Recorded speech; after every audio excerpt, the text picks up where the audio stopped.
साडे बहुत ही प्यारे वीर जनाब सुहेल असगर अमान तुहाडी नज़र दौड़ा अमान साहब के चंगा रासे अपनी चादर दा बर वेख के पैर खिलारे ते कोई तख्त नशीन कदा नहीं बनदा किसे खाक नशीन दा यार ते अजमा लई कहीं दा संग करके जे मेरी गल ते नौ एतबार मैनू दसे दर्द मुसीबत विच जदा पकड़ी कोई जरदार सुहेल असगर अमान साहब तुहाडी नज़र एक और दौड़ा के नशे होंदे चंगियां संगतां विच तेरी संगत अनोखी ढईए मेरी कहीं ते तक नहीं पौंदी तक जदन जनाब ते पईए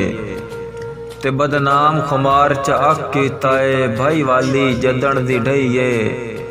तेरे प्यार च हर वेले मस्त होंदा बंदे आदन दर्द नशईए।